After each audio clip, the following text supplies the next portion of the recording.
പരിശുദ്ധമായ നാമം ഈ നല്ല പകൽ വാഴ്ത്തപ്പെടുമാറാകട്ടെ. യേശു ക്രിസ്തുവിന് സാക്ഷിയായി ദൈവവചനവുമായി ഒരിക്കൽ കൂടി നിങ്ങളുടെ നടുവിലായിരിക്കാൻ സർവകൃപാലുവായ ദൈവം എളിയവൻ്റെ ജീവിതത്തിൽ ഒരുക്കിയ വലിയ ഭാഗ്യത്തിനായി നന്ദിയോടെ ദൈവത്തെ സ്തുതിക്കുന്നു, സ്തോത്രം ചെയ്യുന്നു. സ്വർഗത്തിലെ ദൈവം ഓരോ ദിവസവും നമ്മുടെ ജീവനും ഭക്തിക്കും വേണ്ടതെല്ലാം നൽകിത്തന്ന് നമ്മെ മരുഭൂമിയിൽ അതിശയകരമായി നടത്തുന്ന ദൈവത്തിൻ്റെ വലിയ വിശ്വസ്തതയ്ക്കായി ഞാൻ നന്ദിയോടെ ദൈവത്തെ സ്തുതിക്കുകയും സ്തോത്രം ചെയ്യുകയും ചെയ്യുകയാണ്. നാം വായിച്ചതാവുന്ന സങ്കീർത്തനം അതിൻ്റെ രചയിതാവ് ആരാണെന്ന് വ്യക്തമായി ആ ഭാഗത്ത് പറയുന്നില്ലെങ്കിലും വ്യക്തമായ ജീവിതത്തിൻ്റെ ഓരോ ഏടുകളിലും ഉയർച്ച താഴ്ചകളുടെ അനുഭവത്തിൽ ദൈവത്തിൻ്റെ കരസ്പർശം ആവോളം അനുഭവിച്ച ദൈവത്താൽ നയിക്കപ്പെടുന്ന ഒരു ദൈവഭക്തനാണ് അതിൻ്റെ രചയിതാവെന്ന് അത് പഠിക്കുമ്പോൾ നമുക്ക് കാണുവാനായി സാധിക്കുന്നുണ്ട്. ഞാൻ പല പ്രാവശ്യം ഉരുവിട്ടതാണെങ്കിലും ഒരിക്കൽ കൂടി പറയുകയാണ്. BC 1020 1450 ഇടയിലുള്ളതായ 470 അല്ലെങ്കിൽ 430 വർഷത്തെ ചരിത്രമാണ് സങ്കീർത്തനങ്ങൾക്കുള്ളത്.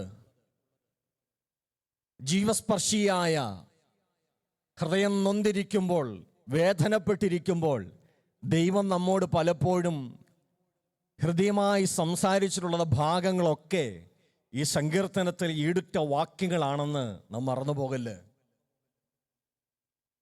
സങ്കീർത്തനക്കാരൻ വ്യക്തമായി നമ്മോട് സംസാരിക്കുമ്പോൾ നാം അറിയാതെ ദൈവത്തിൻ്റെ മുൻപാകെ നമ്മുടെ കണ്ണ് നിറഞ്ഞ് ഹൃദയം തുളുമ്പി ദൈവത്തെ ആരാധിക്കുന്നതിൻ്റെ കാരണം എന്താണെന്ന് വെച്ച് കഴിഞ്ഞാൽ ജീവസ്പർശിയായ ജീവഗ്രന്ഥിയായ വാക്കുകൾ നമ്മോട് ഇടപെടുന്നത് നിമിത്തമാണ് നമുക്കങ്ങനെ വായിപ്പാൻ അല്ലെങ്കിൽ കാണുവാനായി അല്ലെങ്കിൽ ഗ്രഹിപ്പാനായി കഴിയുന്നത്.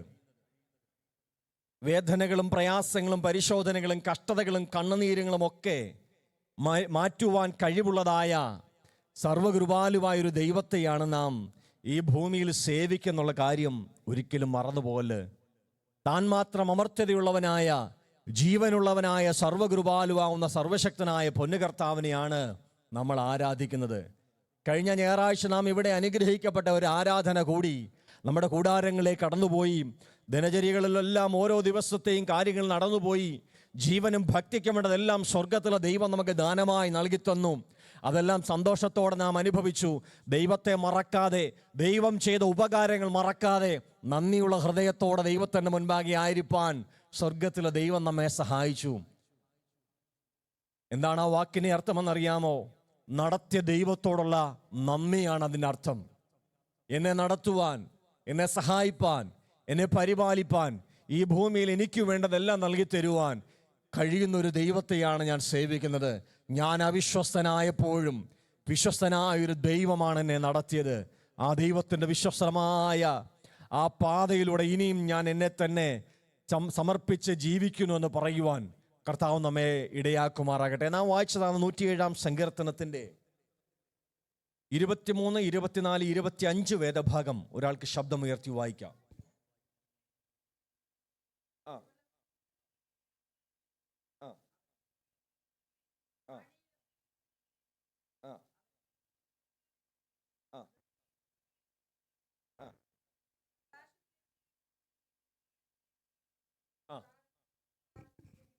Price the Lord. നാം ഈ വേദഭാഗം വായിച്ചു വരുമ്പോൾ പുതിയ നിയമത്തിലെ വളരെ സുപരിചിതമായ അതിന്റെ താഴോട്ടുള്ള ഭാഗം കൂടി ഒന്ന് വായിച്ച സിസ്റ്ററെ. ആ ആ ആ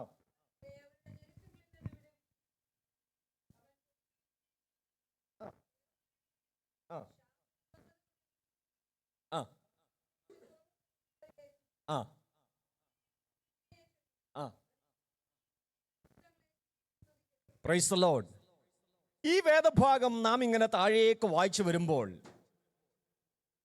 പുതിയ നിയമത്തിലെ പരിശുദ്ധാത്മാവിന്റെ പ്രവൃത്തി എന്ന അപരനാമത്തിൽ അറിയപ്പെടുന്ന ഏത് പുസ്തകമാ? അപ്പോസ്തല പ്രവൃത്തിയുടെ പുസ്തകത്തിനകത്ത് 27-ാം അധ്യായത്തിനകത്ത് ഒരു ദീർഘമായ സംഭവം ഇങ്ങനെ വിവരിച്ച് കാണുവാൻ സാധിക്കും. നാം എല്ലാം ദൈവമക്കളായതിൻ്റെ പേരിലും സങ്കീർത്തനത്തിൻ്റെ ഭാഗങ്ങൾ നമുക്ക് എത്ര സമയമില്ലെന്ന് പറഞ്ഞാലും നാം ഒരു വാക്യെങ്കിലും എടുത്ത് വായിക്കുന്ന ഒരു സ്വഭാവത്തിന് ഉടമകളായതിൻ്റെ പേരിലുമാണ് ഞാൻ ഈ 107-ാം സങ്കീർത്തനത്തിൻ്റെ 23 മുതൽ 43 വരെയുള്ള വേദഭാഗം വായിപ്പാൻ ഇടയായി തീർന്നത്. നാം വായിക്കുവാൻ ഇനിയും തുടർന്ന് ചിന്തിക്കുവാൻ ആഗ്രഹിക്കുന്ന വിഷയത്തെ ബന്ധിപ്പിക്കുവാൻ അല്ലെങ്കിൽ അതുമായി ഇണങ്ങിക്കിടക്കുന്ന അല്ലെങ്കിൽ ചേർന്ന് കിടക്കുന്ന ഒരു വേദഭാഗമാണ് ഈ 23 മുതൽ 43 വരെയുള്ള 107-ാം സങ്കീർത്തനത്തിലെ ഈ 20 വാക്യം എന്നുള്ള കാര്യവും നാം മറന്നു പോകരുത്. റോമിലെ കാരാഗ്രഹത്തിൽ വെച്ച് പ്രിയ വൈദ്യനായ ലൂക്കോസ് AD 62 അപ്പോസ്തല പ്രവൃത്തിയുടെ പുസ്തകങ്ങൾ എഴുതുമ്പോൾ 276 പേർ ഒരുമിച്ച് ഒരു യാത്ര തുടർന്ന സംഭവം നമുക്ക് കാണുവാനായി സാധിക്കുന്നുണ്ട്.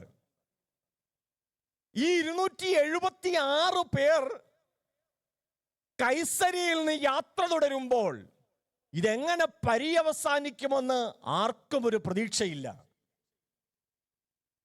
എന്നെ കേൾക്കുന്ന വാത്സല്യ സഹോദരങ്ങളെ, നിങ്ങളെല്ലാവരും ദൈവസന്നിൽ പ്രാർത്ഥനയോടുകൂടി ദൈവവചനം ശ്രവിപ്പാനായി കാതുകളെ കൂർപ്പിക്കണമെന്ന് ഞാൻ ദൈവനാമത്തിൽ നിങ്ങളോട് ഓർപ്പിക്കുകയാണ്. 276 പേർക്ക് ഇതെന്താകും, എന്തായി തീരുമെന്ന് ഒരു ചിന്ത ഇല്ല എന്ന് ഞാൻ പറഞ്ഞുവെങ്കിലും ഇതിൻ്റെ അകത്ത് 2 പേർക്ക്, പ്രൈസ് ദി ലോർഡ്, ഒന്ന് തന്നോട് ചേർന്ന് സഞ്ചരിച്ച ലൂക്കോസിനും പ്രിയ കർത്താവിൽ പ്രസിദ്ധനായ ദൈവത്താൽ ഉപയോഗിക്കപ്പെട്ട പുതിയ നിയമസഭയ്ക്ക് 10-ൽ പരം ഈടുറ്റ രേഖകൾ അല്ലെങ്കിൽ ലേഖനങ്ങൾ എഴുതി കൈമാറിയ പൗലോസ്ലീഹായ്ക്കും വ്യക്തമായ ഒരു ചിന്തയുണ്ട്, അല്ലെങ്കിൽ വ്യക്തമായ ഒരു പ്ലാൻ ഉണ്ട്. ദൈവം തങ്ങളെക്കുറിച്ച് എന്താഗ്രഹിക്കുന്നുവെന്ന്. Praise the Lord.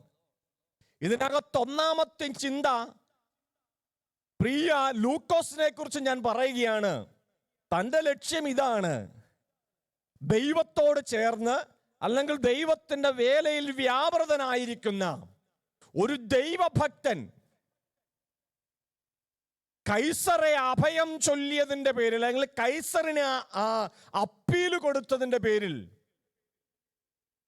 ആ കപ്പലിനകത്ത് അവർ യാത്ര തിരിക്കുകയാണ്. ആ യാത്ര തിരിക്കുന്ന മനുഷ്യനോട് ചേർന്ന് യാത്ര ചെയ്യുമ്പോൾ തൻ്റെ ഹൃദയത്തിൽ ഈ ആഗ്രഹം എന്താണെന്ന് അറിയാമോ? തൻ്റെ കണ്ണുകൊണ്ട് കാണുന്നത്, തൻ്റെ മൂക്കുകൊണ്ട് മണക്കുന്നത്, തൻ്റെ കൈ കൊണ്ട് സ്പർശിക്കുന്നത്, ഒന്നുകൂടി ആഴത്തിൽ പറഞ്ഞാൽ തൻ്റെ പഞ്ചേന്ദ്രിയങ്ങൾ കൊണ്ട് ദൈവത്തിൻ്റെ ഭക്തൻ നയിക്കപ്പെടുന്നത് വ്യക്തമായി തൻ്റെ തൂലികയിലൂടെ നാളെയുടെ നീളയിൽ. Price the Lord. ലോകത്തിൽ എവിടെയെല്ലാം ദൈവത്തിൻ്റെ വചനത്തിൻ്റെ വക്താക്കൾ തിരുവചനം തുറന്ന് സംസാരിക്കുമ്പോൾ, പ്രൈസ് ദി ലോർഡ്, നമ്മൾ കുറെ ആൾക്കാർ കോൾച്ചസ്റ്റർ പട്ടണത്തിലുള്ളതാകുന്ന ഈ ഷാരോൺ ഫെലോഷിപ്പ് ചർച്ചിനകത്തിരുന്ന് ഇങ്ങനെ തിരുവചനം വായിക്കുമെന്ന് ദൈവീക ദർശനത്താൽ, പ്രൈസ് ദി ലോർഡ്, ദൈവനിയോഗം പ്രാപിച്ച ഒരു ദൈവഭക്തൻ നൂറ്റാണ്ടുകൾക്ക് മുന്നമേ എഴുതി തയ്യാറാക്കിയ, ആത്മനിയോഗത്താൽ ദൈവഭക്തൻ എഴുതി തയ്യാറാക്കിയ ഒരു വാക്യശകലങ്ങളാണ് നാം ഇനി വായിക്കുവാൻ പോകുന്നത്. ഇത് ഗ്രീക്കിലോ എബ്രായോ ഭാഷയിലോ ആയിരിക്കാം ഇതിൻ്റെ മൂലഭാഷയിൽ ഇത് എഴുതപ്പെട്ടതെങ്കിൽ ഇത് കിങ് ജെയിംസ് വേർഷൻ KJV-യിലേക്കോ NIV-യിലേക്കോ മലയാളത്തിലേക്കോ തമിഴിലേക്കോ ഹിന്ദിയിലേക്കോ മൊഴിമാറ്റം ചെയ്തു വന്നുവെങ്കിലും ഇതിനകത്തുള്ളതാകുന്ന ദൈവിക സത്തതയ്ക്കും ദൈവം ഉദ്ദേശിച്ച കാര്യത്തിനും ഒരു മാറ്റവും കൂടാതെ ദൈവസഭയ്ക്ക് ഇത് കൈമാറുവാൻ ദൈവം കൊടുത്തൊരു വെളിപ്പാടായിരുന്നു. അതാണ് ദൈവത്തിൻ്റെ വചനം നമ്മുടെ കയ്യിലും എത്തുവാൻ ഇടയായി തീർന്നത്. നാം ആരാണെന്നറിയാമോ? അവനെ കൈക്കൊണ്ട് അവൻ്റെ നാമത്തിൽ വിശ്വസിക്കുന്ന ഏവർക്കും ദൈവമകനാകുവാൻ, മകളാകുവാൻ അവൻ അധികാരം, അവകാശം നൽകി. എന്നെ കേൾക്കുന്ന ശ്രോതാക്കളെ, ഞാൻ നിങ്ങളെ അഭിവാദ്യം ചെയ്ത് സംസാരിക്കുമ്പോൾ നിങ്ങൾ ആരോ ജഡ്ജ്മെന്റ് ചെയ്യാൻ ഇരിക്കുന്നത് പോലെ അല്ല ഇത് ശ്രദ്ധിക്കേണ്ടത്. ദൈവത്തിൻ്റെ ദാസന് ദൈവം അന്ന് ഉപയോഗിച്ചത് തൻ്റെ പഞ്ചേന്ദ്രിയങ്ങളിലൂടെ ഗ്രഹിപ്പാൻ തയ്യാറായി തന്നോട് ചേർന്ന് യാത്ര ചെയ്ത 276 പേരിൽ ഒരാളായി യാത്ര ചെയ്ത ലൂക്കോസിനെ പോലെ ദൈവം എന്നോട് എന്താണ് സംസാരിപ്പാനായി ആഗ്രഹിക്കുന്നത്, ദൈവം എന്നോട് എന്താണ് ഈ വേദഭാഗത്തിലൂടെ ഇടപെടുവാൻ ആഗ്രഹിക്കുന്നത് എന്നുള്ളതാകുന്ന ചിന്തയോടും പ്രാർത്ഥനയോടും കൂടെ ഇരുന്നാൽ ഈ കാലഘട്ടത്തിലും ഈ വേദഭാഗത്തിലൂടെ ദൈവം നമ്മോട്, നമ്മുടെ സഭയോട്, ഈ ദേശത്തോട് എന്താ സംസാരിപ്പാൻ ആഗ്രഹിക്കുന്നതെന്ന് നമുക്ക് വ്യക്തമായി തിരിച്ചറിയാനിടയാകും. Price the Lord. എനിക്ക് വളരെ സന്തോഷമുള്ളൊരു കാര്യമാണ്, ഞാൻ ദൈവവചനം സംസാരിക്കുമ്പോൾ കഴിവതും ഞാൻ സ്തോത്രവും പ്രൈസ് ദി ലോർഡും ഒന്നും പറയാറില്ല. അതുപോലെ ശ്രോതാക്കളും ബഹളം വെക്കാതെ വളരെ കേൾക്കുവാൻ ഉള്ളതാകുന്ന ആഗ്രഹത്തോടെ ദൈവമുൻപാതെ കാതുകോർപ്പിച്ചിരിക്കുന്നതാണ് എനിക്കും ഇഷ്ടം. അല്ല ആത്മപ്രേരിതമായി ഒരു പ്രൈസ് ദി ലോർഡോ ഹല്ലേലൂയയോ അന്യഭാഷയൊക്കെ പറയുന്നതിന് ഞാൻ എതിരുമല്ല എന്ന് ഞാനിപ്പോൾ നിങ്ങളെ പ്രബോധിപ്പിക്കുകയാണ്. Price the Lord. കർത്താവ് സഹായിക്കുമാറാകട്ടെ. എന്നെ കേൾക്കുന്ന സഹോദരങ്ങളെ, നമുക്ക് ആ അപ്പോസ്തലപ്രവൃത്തിയുടെ പുസ്തകം 27-ാം അധ്യായം 1 മുതൽ താഴേക്കുള്ള വേദഭാഗം അടോണെ മോനെ അത് ഇതിനൊന്ന് പ്രദർശിപ്പിക്കണം. മറ്റൊരാൾ വളരെ അക്ഷരസ്ഫുടതയോടെ നിർത്തി ആ വേദഭാഗം ഒന്ന് വായിക്കുകയും വേണം. 1 മുതൽ 27-ാം അധ്യായം, act chapter 27 words 1-2. Price the Lord. താഴേക്ക് വായിച്ചാട്ട്.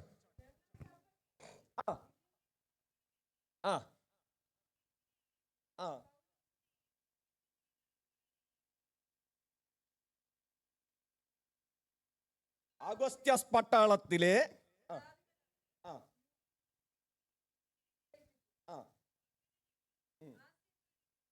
ആസ്യക്കര പറ്റി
പ്രൈസ് ദി ലോർഡ്. എങ്കിലും നാം ഒരു ദ്വീപിന്മേൽ മുട്ടി വീഴേണ്ടതാകുന്നു. എത്ര വാക്യമുണ്ട് മാമേ? 26 വാക്യമാണ് നാം വായിപ്പാൻ ഇടയായി തീർന്നത്. എന്നെ കേൾക്കുന്ന സഹോദരങ്ങളെ, പെർസീവ് എന്ന വാക്കിൻ്റെ അർത്ഥം, പ്രൈസ് ദി ലോർഡ്, നാം അതിൻ്റെ 22ഉം 23ഉം വേദഭാഗം ഒന്ന് വായിച്ചു ഒന്നുകൂടി. ആ ആ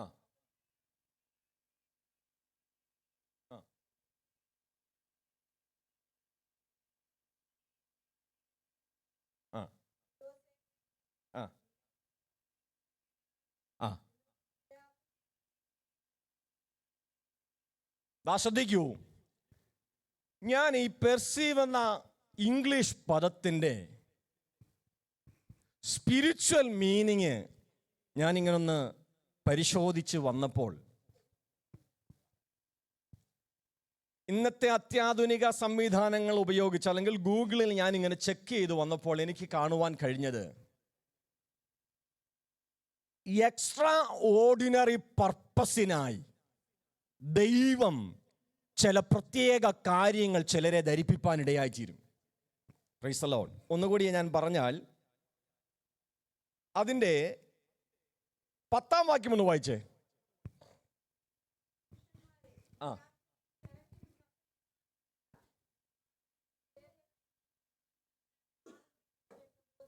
ആ അതിന് ഇംഗ്ലീഷ് കൂടി വായിച്ചേ.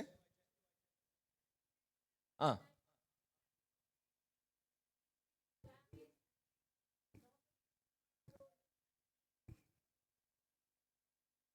വിശുദ്ധ ബൈബിളിനകത്തെ അപ്പോസ്തല പ്രവർത്തന പുസ്തകം 27-ാം അധ്യായം 10ാം വാക്യത്തിനകത്തെ ആ പെർസീവ് എന്ന വാക്കിനെയാണ്, PERCEIVE, പെർസീവ് എന്ന് പറഞ്ഞ ആ വാക്കിനെയാണ് ഞാൻ പരിശോധിപ്പാനിടയായി തീർന്നത്. ആ വാക്ക് ഞാനിങ്ങനെ പഠിച്ചു വരുമ്പോൾ എനിക്ക് മനസ്സിലായൊരു കാര്യം, ദൈവം മാത്രമല്ല ഇങ്ങനെ സംസാരിക്കുന്നത്. Price the Lord. ദൈവത്തിൻ്റെ ആത്മാവുള്ളവൻ ആർക്കുള്ളതാ? ദൈവത്തിനുള്ളതാ. അപ്പോൾ മറ്റേതെങ്കിലും ആത്മാവുള്ളത് ആർക്കുള്ളതാ? നിങ്ങൾ പറഞ്ഞ മറുപടി അത് അവർക്കുള്ളതാ. Price the Lord. അപ്പോൾ ഈ 10ാം വാക്യത്തിൽ പൗലോസ്ലീഹ വളരെ വ്യക്തമായി പറയുന്ന ഒരു പദമുണ്ട്, എന്നോട് ദൈവം സംസാരിച്ചത്. Price the Lord. അപ്പൊ സംസാരിക്കുമ്പോൾ, ഞാൻ നിങ്ങളോട് തിരുവചനം ഉരുവിടുമ്പോൾ നിങ്ങൾ എങ്ങനെയാണ് ഇത് മനസ്സിലാക്കുന്നത്? എങ്ങനെയാണ്? പഞ്ചേന്ദ്രിയങ്ങളിലെ ഏത് ഇന്ദ്രിയത്തിലൂടെയാണ് നിങ്ങളിത് ഗ്രഹിക്കുന്നത്? ചെവിയിലൂടെയാണ് ഞാൻ പറയുന്നത് നിങ്ങൾ ഗ്രഹിക്കുന്നത്. ഒന്നുകൂടി ഞാൻ ആ വിഷയത്തെ വ്യാഖ്യാനിച്ചു പറയുവാൻ ആഗ്രഹിക്കുന്നു. വിശ്വാസം കേൾവിയാലും, കേൾവി ക്രിസ്തുവിൻ്റെ വചനത്താലും വരുന്നു. അല്ലേ? അങ്ങനല്ലേ വേദഭാഗം പഠിപ്പിക്കുന്നത്? അപ്പോൾ എന്തിനാണ് പാസ്റ്ററെ അല്ലെങ്കിൽ ദൈവദാസനെ, എന്തിനാ തിരുവചനം നിങ്ങൾ ഇങ്ങനെ സമയം ചിലവിട്ട് പഠിച്ച് വ്യാഖ്യാനിച്ച് പ്രസംഗിക്കുന്നതെന്ന് ചോദിച്ചാൽ, വിശ്വാസത്തിന്റെ നായകനും പൂർത്തി വരുത്തുന്നവനുമാകുന്ന യേശുവിൻ്റെ മുൻപാകെ വിശ്വസ്തയോടെ നിലകൊള്ളണമെങ്കിൽ തിരുവചന പാരായണവും തിരുവചനത്തിൻ്റെ പഠനവും തിരുവചനത്തിൻ്റെ കേൾവിക്കാരായിരിക്കുക എന്നതും വളരെ പ്രസക്തമായ ഒരു കാര്യമാണ്. Price the Lord. അപ്പോൾ ആ പ്രസക്തമായ കാര്യങ്ങൾക്ക് വേണ്ടി നാം പലതും അന്വേഷിക്കണം, പലതും കണ്ടെത്തണം. ദൈവം നൽകിയ വെളിപ്പാടിനെ നാം നമുക്ക് ലഭിക്കുന്ന സ്ഥലങ്ങളിൽ അത് പ്രഘോഷിക്കുകയും വേണം. ഹല്ലേലൂയ. ശ്രദ്ധിക്കൂ, അവർ ചെവി അടഞ്ഞ പൊട്ടയണലി എന്നാണ് ഒരു ഭാഗം തിരുവചനം നമ്മെ പഠിപ്പിക്കുന്നത്. എന്നെ കേൾക്കുന്ന സഹോദരങ്ങളെ, ദൈവത്തിൻ്റെ ആത്മാവ് ആ ഏതുദ്ദേശത്തോടു കൂടി ദൈവവചനം എഴുതപ്പെട്ടോ ആ ഉദ്ദേശത്തോടു കൂടി ഇതിനെ വ്യാഖ്യാനിപ്പാൻ ആർ തയ്യാറാകുന്നു, അത് ദൈവത്തിന് വളരെ പ്രസാദകരവും ദൈവമുൻപാകെ സുഗ്രാഹ്യ യാഗവുമാണെന്നുള്ള കാര്യം നാം മറന്നു പോകരുത്. അപ്പോൾ ഈ പെർസീവ് എന്ന വാക്കിനെ കുറിച്ച് ഞാൻ പറയുവാൻ ഇടയായി തീർന്നു. അതിൻ്റെ സ്പിരിച്വൽ മീനിങ് ഒരു എക്സ്ട്രാ ഓർഡിനറി ആക്ഷൻ അല്ലെങ്കിൽ ഒരു ആക്ടിന് വേണ്ടി ദൈവം തൻ്റെ ഭക്തനോട് സംസാരിക്കുന്നൊരു വിഷയമാണ്. ഞാൻ ആരംഭമായിട്ട് അടിവരയിട്ടൊരു കാര്യം പറയാം. ഈ കപ്പലിൽ അദ്രമുത്യ കപ്പലിൽ യാത്ര ചെയ്യുന്ന 274 പേരോട് പിശാചിന് യാതൊരു വൈരാഗ്യവുമില്ല. അതിനകത്ത് സാധാരണ യാത്രക്കാരുണ്ട്. കൈസരെ അഭയം ചൊല്ലി പൗലോസ്ലീഹായെ പോലെ റോമ പൗരന്മാരായിരിക്കെ തന്നെ റോമിലേക്ക് വിസ്താരത്തിനായി അപ്പീല് കൊടുത്തതിന്റെ പേരിൽ വിസ്താരത്തിനായി പോകുന്ന ഔഗസ്റ്റോസ് പട്ടാളത്തിന്റെ കാവലിലൂടെ പോകുന്ന തടവുകാരുണ്ട്, കപ്പലിലെ തൊഴിലാളികളുണ്ട്, മാലൂമിയുണ്ട്, കപ്പലുടമസ്ഥനുണ്ട്. ഇവരോടൊന്നും പിശാചിന് യാതൊരു വൈരാഗ്യവുമില്ല. എന്നാൽ ഇതിനകത്ത് വിശേഷപ്പെട്ട 2 വ്യക്തികളുണ്ട്. വിശുദ്ധ തിരുവെഴുത്തിന്റെ ചരിത്രം പഠിച്ചു നോക്കുമ്പോൾ പ്രിയ ലൂക്കോസും പൗലോസ്ലീഹായുമായിരുന്നു ആ മറ്റു 2 പേരെന്ന് നമുക്ക് കാണുവാനായി സാധിക്കുന്നുണ്ട്. എന്നെ കേൾക്കുന്ന സഹോദരങ്ങളെ,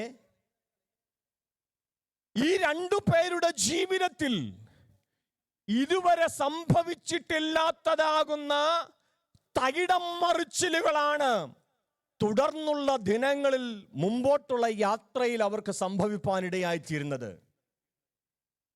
ഈശാനമൂലനാകുന്ന കൊടുങ്കാറ്റിന്റെ ഉഗ്രഭാവം മെഡിറ്ററേനിയൻ കടലിന്റെ ഓളങ്ങളെ തഴുകി ദൈവഭക്തന്മാരെ തകർക്കുവാൻ ആഞ്ഞടിച്ചെന്ന് പറഞ്ഞാലും, ദൈവത്താൽ നിയുക്തനായി, ദൈവത്താൽ വിളിക്കപ്പെട്ടവനായി, ദൈവത്തിന്റെ വേലയ്ക്ക് വേണ്ടി ഇറങ്ങിത്തിരിച്ച ദൈവഭക്തന്മാരോട് ദൈവത്തിനൊരു സന്ധിയുണ്ട്. അതെന്താണെന്നറിയാമോ? ഞാൻ കഴിഞ്ഞ ആഴ്ചയിൽ പ്രസംഗിച്ചതുപോലെ കന്യകമാരും പ്രവചിക്കുന്നവരുമായ 4 പെൺമക്കളുള്ള അശ്വസ്നേഹി എന്ന പേരിനർത്ഥമുള്ള ഫിലിപ്പോസിന്റെ ഭവനത്തിൽ വെച്ച് ദൈവത്തിന്റെ പരിശുദ്ധാത്മാവ് ജെറുസലേമിൽ നിന്ന് കടന്നു വന്ന അഗബോസ് എന്ന പ്രവാചകനിലൂടെ ഈ ദൈവഭക്തനോട് പറഞ്ഞൊരു പദമുണ്ട്. തൻ്റെ അരക്കച്ചയെടുത്ത് കെട്ടിയിട്ട് പറഞ്ഞു, ഇതുപോലെ പൗലോസെ നിന്നെ ബന്ധിച്ച് റോമിലെ കാരാഗ്രഹത്തിലാക്കുമെന്ന് പറഞ്ഞാലും ഈശാനമൂലനാകുന്ന കൊടുങ്കാറ്റ് മെഡിറ്ററേനിയൻ കടലിന്റെ ആഴങ്ങളെ ഇളക്കിക്കൊണ്ടുവന്ന് സൂര്യചന്ദ്രന്മാരെ കാണുവാൻ കഴിയാത്ത നിലവാരത്തിൽ ദൈവഭക്തന്മാരുടെ ജീവിതത്തെ തകിടം മറിച്ചു കളയുമെന്ന് പിശാച് വെല്ലുവിളിച്ചാലും, പ്രൈസ് ദി ലോർഡ്, ദൈവത്തിന് തൻ്റെ ഭക്തന്മാരെ കുറിച്ചൊരു പദ്ധതിയുണ്ടെങ്കിൽ കാലങ്ങൾ കഴിഞ്ഞാലും ദൈവം അവിടെ കൊണ്ടെത്തിപ്പാനിടയായി തീരും. അങ്ങനെയാണെങ്കിൽ ലൂക്കോസിനോട് ചേർന്ന് നമുക്കൊന്ന് ചിന്തിച്ചു നോക്കാം.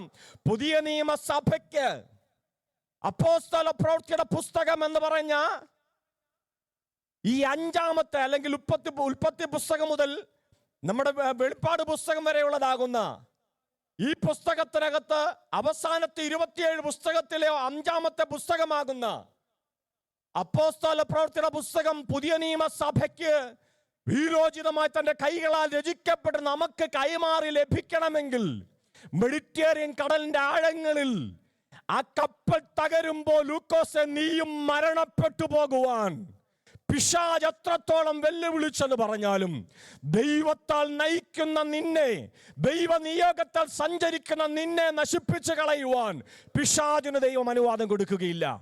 ഹല്ലേലൂയ. അങ്ങനെയാണെങ്കിൽ ഞാനൊരു വാക്ക് ഈ ഭാഗത്ത് അടിവരയിട്ട് ദൈവജനത്തോട് പറയുക.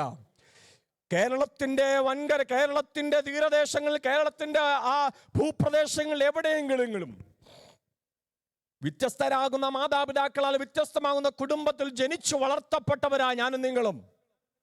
ജീവിതത്തിന്റെ പല അവസ്ഥാന്തരങ്ങളിൽ യേശുക്രിസ്തുവിനെ രക്ഷിതാവും കർത്താവുമായി സ്വീകരിപ്പാൻ സ്വർഗത്തിലെ ദൈവം നമുക്ക് ഭാഗ്യം നൽകി തന്നു. നമ്മളെക്കാൾ യോഗ്യതയുള്ളവർ പലരും അവിടെ ഉണ്ടായിട്ടും അവർക്കാർക്കുമില്ലാത്തതാകുന്ന ഒരു പ്രത്യേകതായ എന്തെങ്കിലും കഴിവോ മിടുക്കോ ഉണ്ടായത് കൊണ്ടല്ല നമ്മൾ ഈ രാജ്യത്തേക്ക് വന്നത്. ദൈവത്തിന്റെ വ്യക്തമായ ഉദ്ദേശവും പർപ്പസോടുകൂടിയാണ് ഞാൻ ഇന്നിവിടെ ആയിരിക്കുന്നത്. എത്ര പേർക്ക് വലങ്കരം നെഞ്ചത്ത് വെച്ച് പറയാൻ കഴിയും? അങ്ങനെയാണെങ്കിൽ എന്നെ ദൈവം ഈ രാജ്യത്താക്കി വെച്ചതിന് ദൈവത്തിന്റെ ഉദ്ദേശം പൂർണ്ണതയോടെ എന്നിൽ വെളിപ്പെടണമേ ദൈവമേ എന്ന് നമുക്ക് ദൈവത്തോട് പ്രാർത്ഥിക്കാം. Price the Lord. നാം നമ്മെ തന്നെ അനുഗ്രഹിക്കുന്നവരായി മാറണം. Price the Lord. അപ്പോൾ ഞാൻ പറഞ്ഞു വന്നത് പെർസീവ് എന്ന് പറഞ്ഞ വാക്കിന്റെ അർത്ഥം ഒരു എക്സ്ട്രാ ഓർഡിനറി പർപ്പസിനായി, ഒരു എക്സ്ട്രാ ഓർഡിനറി ദൗത്യത്തിന് വിഷന് വേണ്ടി ദൈവം പൗലോസ് ലീഹായോട് പറയുകയാണ്. എന്താണ് പറഞ്ഞത്? 10-ാം വാക്യം ഒന്നുകൂടി വായിച്ചേ. പുരുഷന്മാരെ, ഈ യാത്രയിൽ ചരക്കിനും കപ്പലിനും മാത്രമല്ല,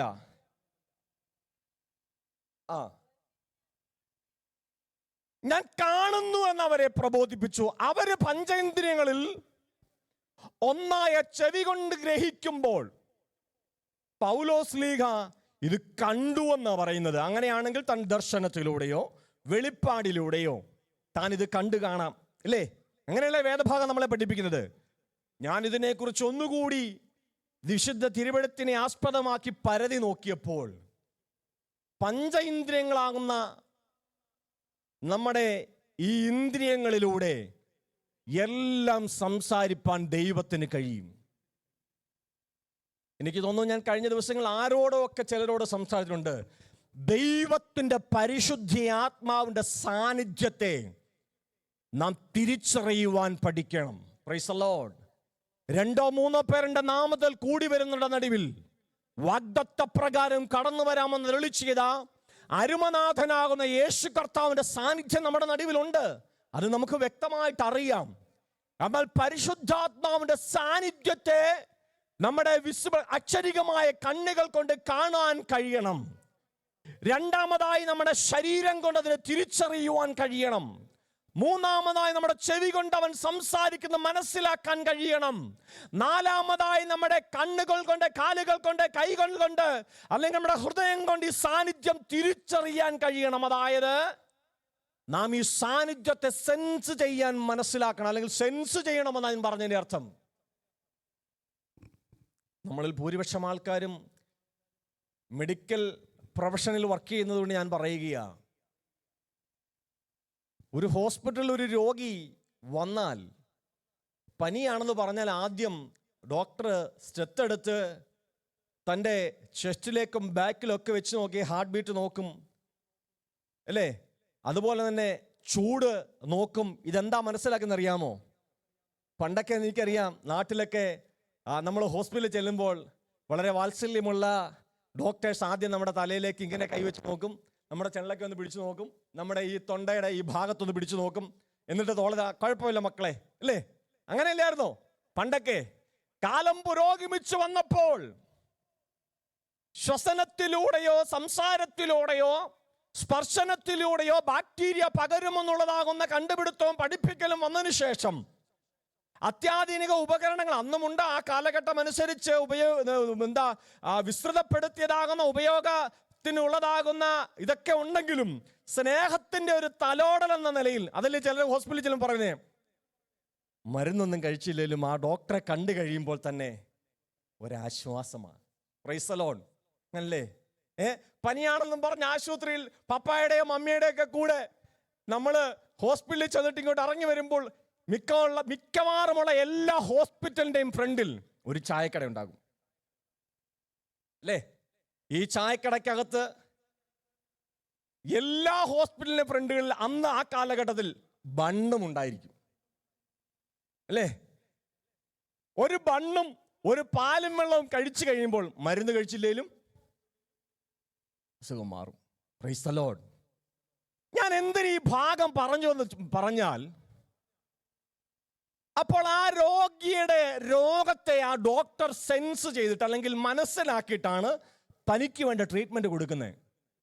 അപ്പോൾ ഇങ്ങനെയൊക്കെ നോക്കിയെന്ന് പറഞ്ഞാലും വായ്ക്കകത്തേക്കോ നമ്മുടെ ആ കഷത്തിൻ്റെ ഇടയിലേക്കൊക്കെ എന്താ ചൂട് നോക്കുന്ന ആ യന്ത്രം, ആ വെളുത്ത നീളമുള്ള, നമ്മളെന്തോ ഇതേതാണ്ട് വലിയ എന്താ നാസയിൽ വികസിപ്പിച്ചെടുത്തതാകുന്ന അത്യാധുനികമായ ഏതോ സംവിധാനമൊക്കെ വളരെ ഭവ്യതയോടുകൂടി നമ്മൾ അതിൻ്റെ മുമ്പിൽ ഇരുന്ന് ഇതൊക്കെ വളരെ വളരെ എന്താ നമ്മുടെ കുഞ്ഞു മനസ്സിൽ നമ്മളിതൊക്കെ എന്തോ വലിയ സംഭവമാണെന്ന് കണ്ട് ഇതെല്ലാം തിരിച്ചറിഞ്ഞ് ഡോക്ടർ നോക്കിയിട്ട് പറയാം, പനി 103 അല്ലെ 104, അതനുസരിച്ചുള്ള ഡോസ് മരുന്ന് ഡോക്ടർ പ്രിസ്ക്രൈബ് ചെയ്യുവാൻ ഇടയായി തീരും.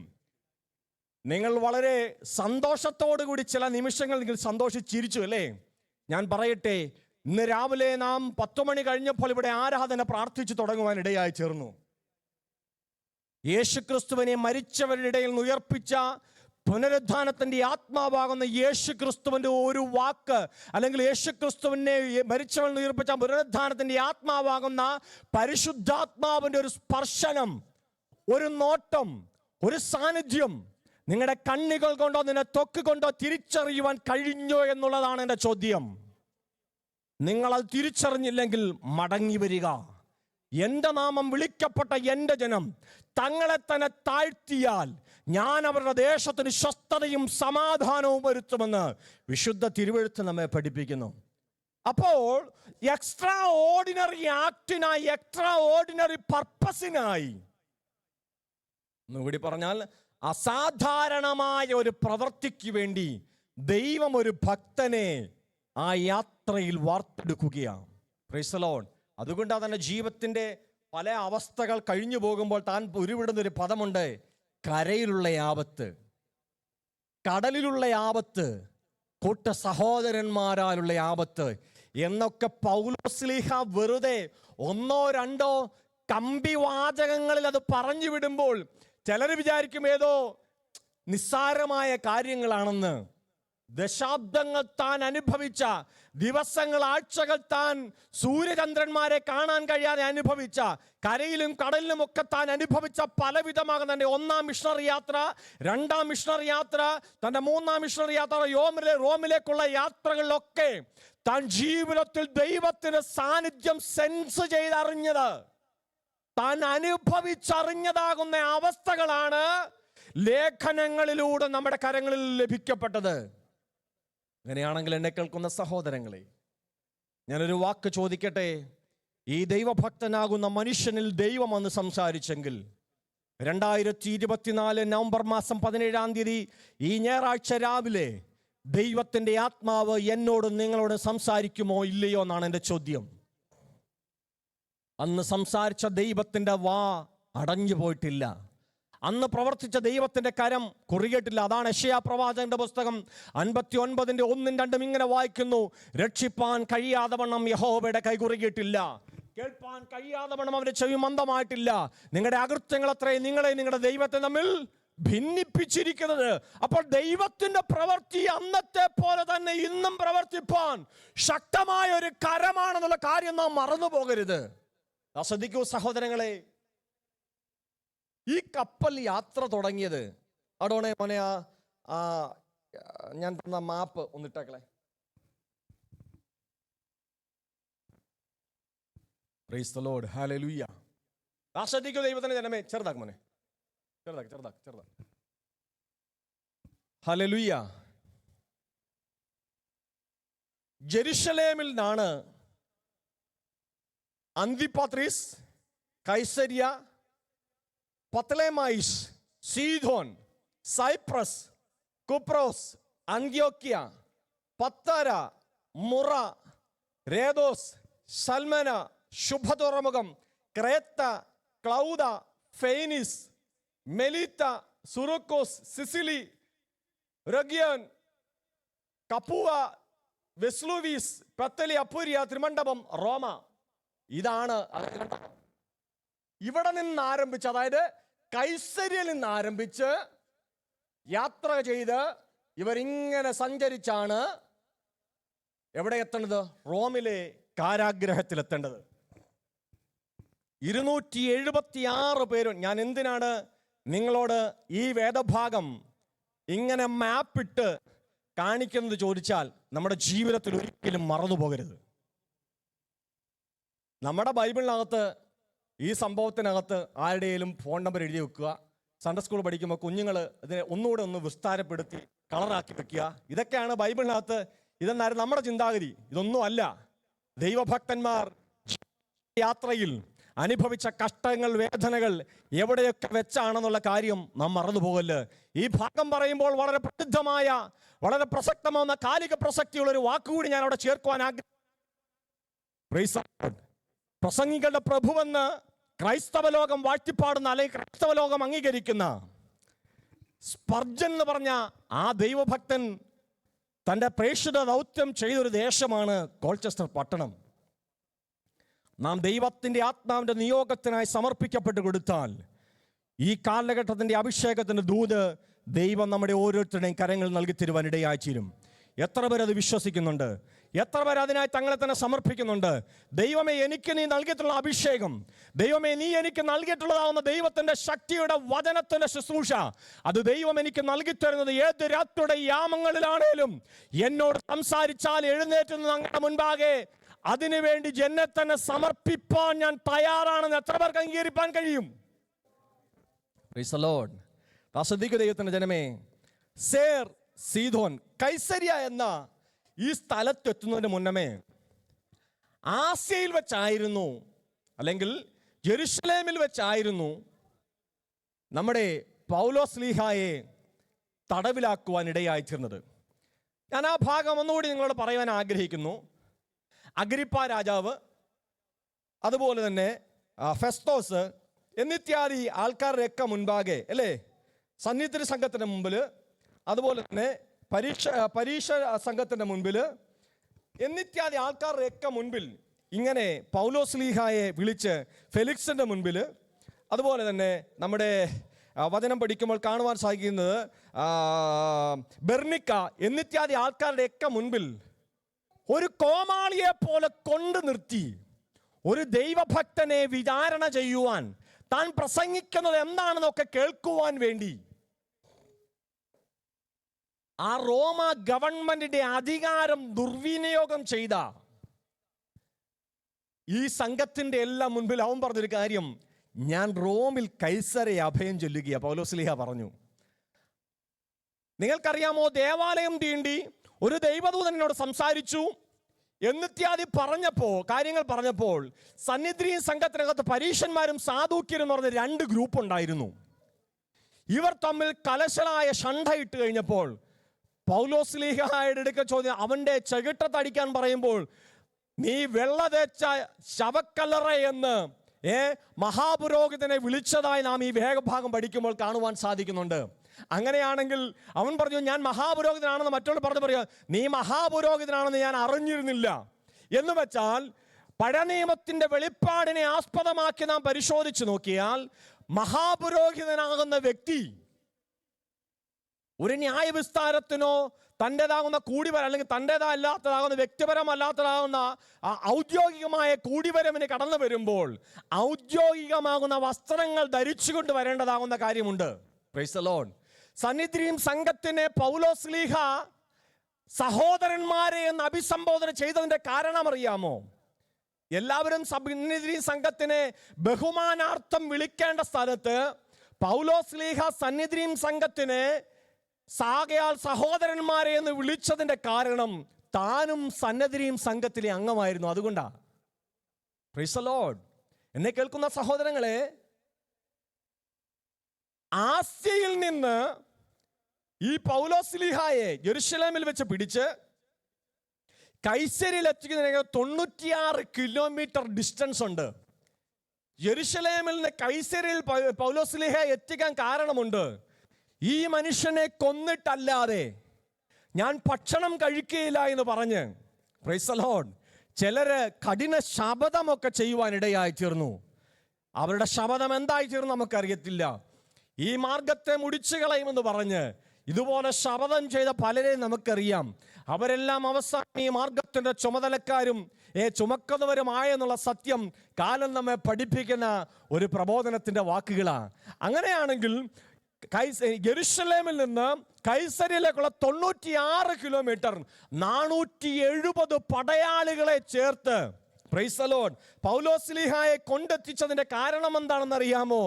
ഇവനെ ഈ ഭൂമിയിലിട്ട് നശിപ്പിച്ചു കളയുവാൻ പിശാചിന് ഇടം കൊടുക്കാതെ, ജാതീക ദേവീ ദേവന്മാരെ ആരാധിക്കുന്ന ആരാധനാ മൂർത്തികളുടെ മുൻപാകെ വണങ്ങുന്ന ആ പടയാളികളുടെ തലവനെ കൊണ്ട് 470 പടയാളികളെ ഇവന് വേണ്ടി പ്രൊട്ടക്ഷനായി അയപ്പിക്കുവാൻ ദൈവത്തിന് മനസ്സലിവും കരുണയും തോന്നിയതിന്റെ കാരണം എന്താണെന്ന് അറിയാമോ? ജീവനോടെ ജെറുസലേമിൽ യേശുവിനെ സാക്ഷീകരിക്കും, ഞാൻ അവന് വേണ്ടി എന്താ പറഞ്ഞേ, പാനീയ ബലിയായി അർപ്പിക്കപ്പെടുവാൻ ഞാൻ എന്നെ തന്നെ സമർപ്പിക്കുന്നു എന്ന് ഹൃദയം കൊണ്ട് ഏൽപ്പിച്ചു കൊടുത്ത ദൈവഭക്തന്റെ സമർപ്പണത്തെ മറന്നു കളയുവാൻ എൻ്റെ ദൈവം അനീതിയുള്ളവനല്ലായകയാൽ പ്രൈസ് ദി ലോർഡ് പൗലോസ്ലീഹായെ ദൈവം അവിടെ പ്രൊട്ടക്ട് ചെയ്യുവാൻ ഇടയായി തീർന്നു. ദാ ശ്രദ്ധിക്കൂ, നാം വായിച്ചതാകുന്ന അതിൻ്റെ 2-ാം വാക്യം ഒന്ന് വായിച്ച മാമേ.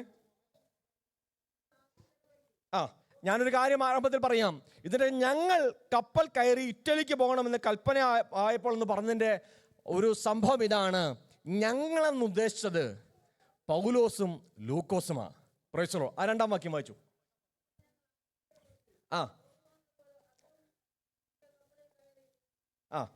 അദ്രമുത്യ എന്ന വാക്കിന്റെ അർത്ഥം അറിയാമോ? മരണത്തിന്റെ സൗധം. അദ്രമുത്യ എന്ന വാക്കിന്റെ അർത്ഥമാണ് മരണത്തിന്റെ സൗധം. വായിച്ചോ മാമേ.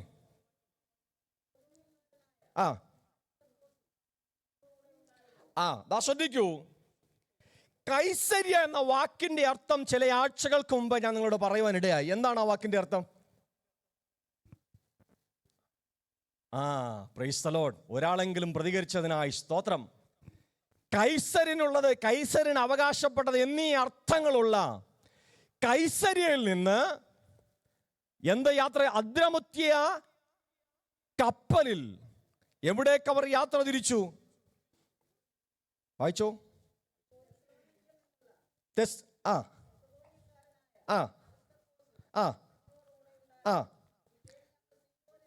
പിറ്റേന്ന് ഞങ്ങൾ സീദോനിലെത്തി. ഏകദേശം 112 കിലോമീറ്റർ കൈസരിയിൽ നിന്ന്, അതായത്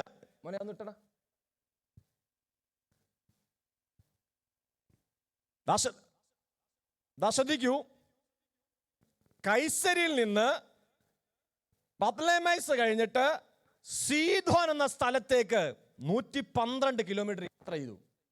നിങ്ങൾ ശ്രദ്ധിക്കണമേ, എൻ്റെ കൂടെ വരണമേ. 112 കിലോമീറ്റർ യാത്ര ചെയ്ത ഭാഗമാണ് ആ മൂന്നാം വാക്യത്തിന്റെ ആരംഭത്തിൽ വായിച്ചത്. അതിന്റെ വായിച്ച അടുത്ത ഭാഗം വായിച്ചേ. യൂലിയോസ്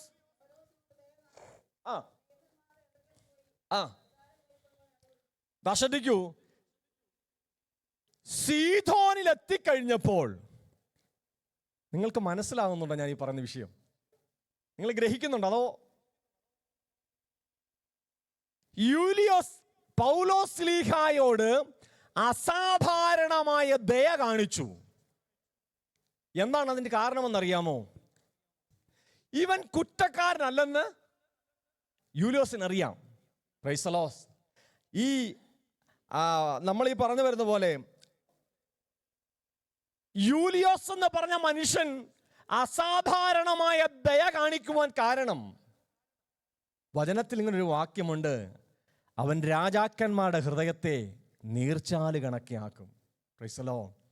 എൻ്റെയും നിങ്ങളുടെയും ജീവിത പ്രശ്നത്തിന് മുൻപാകെ പലരും വെല്ലുവിളിയായി നമുക്കെതിരെ ഉയരുമ്പോൾ, നമ്മുടെ പ്രശ്നം ഏതുമായിക്കൊള്ളട്ടെ, ആ പ്രശ്നത്തിന്മേൽ അസാധാരണമായ ദയ കാണിക്കുവാൻ ദൈവം ചിലരെ എഴുന്നേൽപ്പിക്കണമെന്നുള്ളതിൻ്റെ ഒരു ഉദാഹരണമാണ് ഔഗസ്ത്യോസ് പട്ടാളത്തിൻ്റെ ശതാധിപനായിരുന്ന യൂലിയോസ് പൗലോസിനോട് കാണിച്ചതാകുന്ന അസാധാരണമായ ദയ. അതെവിടെ എത്തിയപ്പോഴാ? കൈസരിയിൽ നിന്ന് 112 കിലോമീറ്റർ യാത്ര ചെയ്ത് സീദോനിലെത്തിയപ്പോൾ. സീദോൻ എന്ന സ്ഥലം ആരുടെയാണെന്നറിയാമോ? Praise the Lord. ദൈവജനത്തിലെ ഒരു രാജാവായിരുന്ന, പ്രൈസ് ദി ലോർഡ്, രാജാവിൻ്റെ ഭാര്യയുടെ സ്ഥലമാണ് സീദോൻ. സീദോന്യ രാജാവാകുന്ന യത്ബാലിന്റെ മകളെയാണ്, പ്രൈസ് ദി ലോർഡ്, ആ രാജാവ് വിവാഹം കഴിച്ചത്. ആ രാജ്ഞിയുടെ പേര് ഇസബേൽ എന്നായിരുന്നു. Praise the Lord. ഇപ്പോഴും നിങ്ങൾക്ക് മനസ്സിലായില്ല ആരാണെന്ന്. Praise the Lord. ആരാണ്? ആഹാബ് എന്ന ഇസ്രായേൽ രാജാവിൻ്റെ അമ്മായിയപ്പന്റെ സ്ഥലമായിരുന്നു സീദോൻ. നൂറ്റാണ്ടുകൾക്ക് മുന്നമേ വാഗ്ദത്ത ദേശമാകുന്ന ഇസ്രായേലിൽ ബാലിന്റെയും ബേലിന്റെയും അശേരയുടെയും അന്യാരാധന കൊണ്ടുവരുവാൻ കാരണക്കാരിയായി തീർന്ന ഇസബേലിന്റെ രാജ്യത്ത് വെച്ചാണ് യൂലിയോസ് പൗലോസ് ലീഹായോട് അസാധാരണമായ ദയ കാണിച്ചതെങ്കിൽ, ചിലർ പാർക്കുന്ന ഭവനത്തെയും പാർക്കുന്ന ദേശത്തെയും പോകുന്ന സഭയൊക്കെ കുറ്റം പറയാറുണ്ട്. നീ പാർക്കുന്ന ദേശമോ പോകുന്ന സഭയോ സഞ്ചരിക്കുന്ന വാഹനവും അല്ല പ്രശ്നം, നീയാ പ്രശ്നം. Price the Lord. ദൈവത്തിന് എവിടെ വെച്ചും ആരോടും ദയ കാണിക്കാൻ കഴിയും. ദൈവത്തിന് ഒരു കാര്യവും അസാധ്യമല്ല. സർവശക്തനായ ദൈവം പറഞ്ഞൊരു പദമുണ്ട്, നിങ്ങൾ ജാതികളോട് ഇടകലരരുത്, ജാതീക ദേവീദേവന്മാരെ ആരാധിക്കരുത്, മിഥ്യാമൂർത്തികളുടെ മുമ്പാകെ നിങ്ങൾ വണങ്ങരുതെന്ന് ഇസ്രായേൽ മക്കളോട്, എബ്രായ ജനതയോട് വാഗ്ദത്തം നൽകിക്കൊടുത്തത് നിമിത്തം അവരുടെ ഇടയിലേക്ക് അത് കടക്കാതിരിക്കുമ്പോൾ, നമുക്കറിയാം ഈ ലോകത്തിന്റെ ചില അപ്പക്കഷണങ്ങൾ കണ്ട് കണ്ണുമഞ്ഞളിച്ച, കഴുത പോലും ഉരുവാടിയിട്ട് പോലും തിരിച്ചറിവില്ലാതെ പോയ പ്രവാചകൻ ഇസ്രായേലിനെ ചതിക്കുഴിയിൽ വീഴ്ത്തുവാൻ ഒരു കാര്യം പറഞ്ഞു. അവരുടെ ഇടയിലേക്ക് അന്യജാതിക്കാരികളാകുന്ന സ്ത്രീകളെ അയച്ചാൽ അവരുടെ ഉടമ്പടി ലംഘിക്കുന്നത് നിമിത്തം, പ്രൈസ് ദി ലോർഡ്, അവർ അവരുടെ ജീവനുള്ള ദൈവത്തെ വിട്ടുമാറുമെന്ന ആലോചന പറഞ്ഞു കൊടുത്ത പ്രവാചകന്റെ പേരെന്താണ്? ആരാണ്?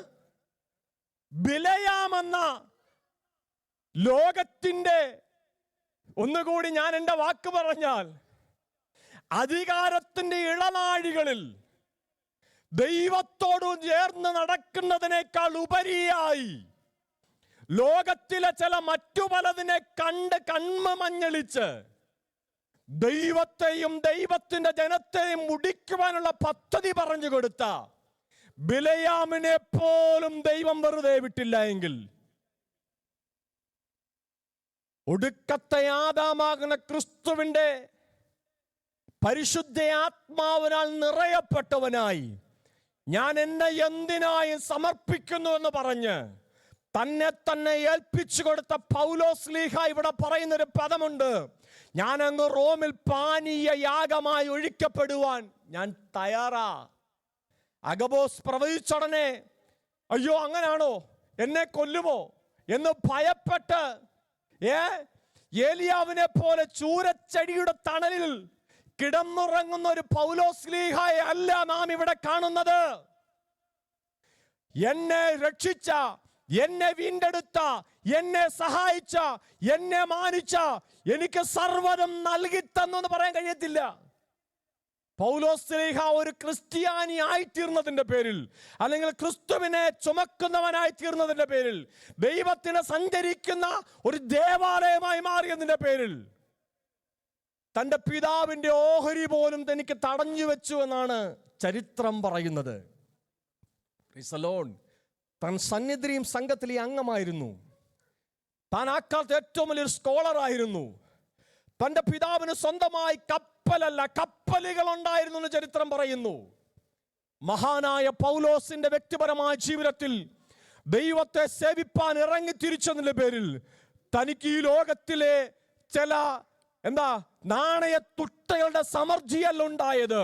തനിക്ക് ഈ ലോകത്തുണ്ടായിരുന്ന പലതും നഷ്ടപ്പെട്ടുവെങ്കിലും എൻ്റെ കർത്താവിൻ്റെ കാഹളം കേൾക്കുന്ന നാൾ വരെയും ലോകത്തിൻ്റെ എല്ലാ വൻകരകളിലും കൂടുന്ന ദൈവജനവും ഈ ലോകത്തിൽ ദൈവവചനത്തെക്കുറിച്ച് പഠിക്കുന്നതാകുന്ന ലോകമനുഷ്യരുടെ മുൻപിൽ മഹാനായ പൗലോസ് എന്ന് പറഞ്ഞ വ്യക്തിത്വത്തെ മറന്നു കളയുവാൻ കഴിയത്തില്ല എങ്കിൽ എൻ്റെ വാക്കുകൾ കേൾക്കുന്ന ദൈവത്തിന്റെ ജനമേ, പരിശുദ്ധാത്മാവിന്റെ നിറവിൽ ഞാൻ നിങ്ങളുടെ ഒരു വാക്ക് പറയുവാൻ ആഗ്രഹിക്കുന്നു. നിങ്ങളായിരിക്കുന്ന ദേശത്തെ പട്ടണത്തിൽ സഭയിൽ ദൈവം നിങ്ങളെ ആക്കി വെച്ചതാവുന്ന പദ്ധതി എന്താണെന്ന് തിരിച്ചറിഞ്ഞ് അതിനോട് പ്രതികരിപ്പാൻ, സെൻസ് ചെയ്യുവാൻ നിങ്ങൾ തയ്യാറായാൽ ദൈവം മാനിക്കുമെന്നുള്ളതിന് യാതൊരു സംശയവും വേണ്ട. ഹല്ലേലൂയ. ശ്രദ്ധിക്കൂ. അപ്പോൾ സീദോനിൽ വെച്ച് ആരാണ് ദയ കാണിച്ചത്? യൂലിയോസ് പൗലോസിനോട് അസാധാരണമായ ദയ കാണിച്ചു. അടുത്ത ഭാഗം വായിച്ച മാമേ. അവിടെ നിന്ന് ഞങ്ങൾ നീക്കി, കാറ്റ് പ്രതികൂലമാകിയാൽ. കുപ്രോസ് ദ്വീപ് എന്ന് പറഞ്ഞാൽ ഇതാണ് സൈപ്രസ്. കുപ്രോസിന്റെ ഇന്നത്തെ പേരാണ് സൈപ്രസ്. സൈപ്രസ് ദ്വീപിന്റെ മറപറ്റി അവർ ഓടി.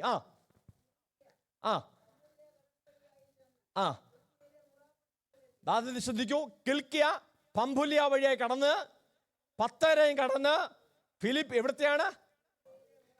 ഫിലിപ്പിയയിലെ മുറ പട്ടണത്തിലെത്തി. Praise the Lord. ഫിലിപ്പിയയിലെ മുറ പട്ടണത്തിലെത്തി. ഇപ്പോൾ അവരെവിടെയാ നിൽക്കുന്നത് അറിയാമോ? ലുക്കിയയിലെ മുറ പട്ടണത്തിൽ എത്തി. അത് ഈ വാക്കുകൾ ചിലത് വിട്ടുപോകുന്നു. ഒരുപാട് വാക്കും പേരും അതിനും എല്ലാം ചിലപ്പോൾ പെട്ടെന്ന് തലയിലൂടെ വന്നു വരികയില്ല. അതുകൊണ്ടാണ് ഇങ്ങനെ വാക്ക് ചിലത് വിട്ടുപോകുന്നത്. അപ്പോൾ കിൽക്കിയയിലെ മുറ പട്ടണത്തിലെത്തി. വായിച്ച മാമേ. ശതാധിപൻ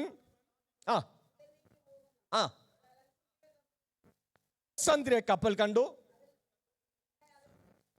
ഇവരാദ്യം യാത്ര ചെയ്തില്ലാന്നറിയാമോ? ആദ്യം യാത്ര ചെയ്തില്ല. രണ്ടാം വാക്യം വായിച്ചേ.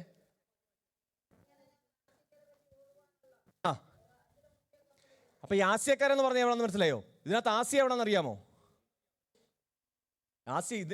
ഏഷ്യ. ആസിയ എവിടെന്ന് അറിയാമോ? ഈ സാധനം, അതായത് ഇവർ കടന്നു വരുന്ന നമ്മുടെ ഈ കൈസരയിൽ യാത്ര വെച്ച സീദോന്, കുപ്രോസ്, സൈപ്രസ്, തെസ്സലോനിക്ക,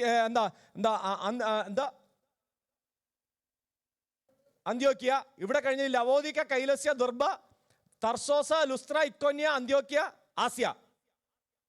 ആസ്യക്കര പറ്റി ഓടുന്ന, ഉദാഹരണം പറഞ്ഞ കടമ്പനാടെന്ന് എടുക്കുന്ന സൊസൈറ്റി ബസ് മാഞ്ഞാലി വഴി അടൂരെത്തും, നെല്ലുമുകൾ വഴി അടൂരെത്തും. പറഞ്ഞ മനസ്സിലായില്ലയോ? ഈ വണ്ടി അല്ലെങ്കിൽ ഈ വാഹനം ഏതാ എന്ന അപരനാമമുള്ള ഇത് നേരെ പോയത് എങ്ങോട്ടാണെന്നറിയാമോ? ആസ്യക്കര പറ്റി ഓടുന്ന ഏഷ്യ മൈനറിലേക്ക് പോകുന്ന ഒരു കപ്പലായിരുന്നു. ഇവരിപ്പോ ഇവിടെ എത്തി നിൽക്കുന്ന എവിടെ അറിയാവോ? മുറ പട്ടണത്തിലെത്തി. Praise the Lord. അവിടെ നിന്ന് ഉള്ള ഭാഗം വായിച്ച മാമേ.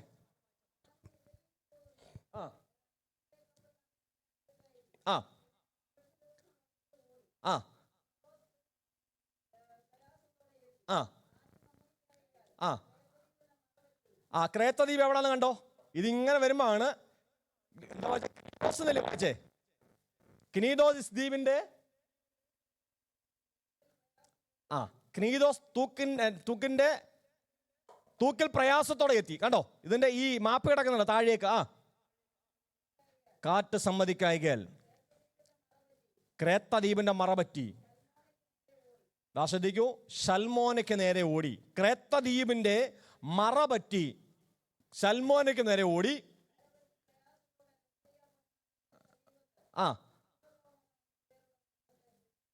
കണ്ടോ? ശുഭ തുറമുഖം. നമ്മളിത് വായിച്ചപ്പോൾ കേട്ടോ, ഇതെന്താ പാസ്റ്ററിന്റെ അല്ലെങ്കിൽ ഞങ്ങളുടെ ജെരമ്യയുടെ കൈക്കാത്തിരിക്കാനുള്ള ഈ മാപ്പ് എന്നായിരിക്കും നമ്മുടെ ചിന്ത.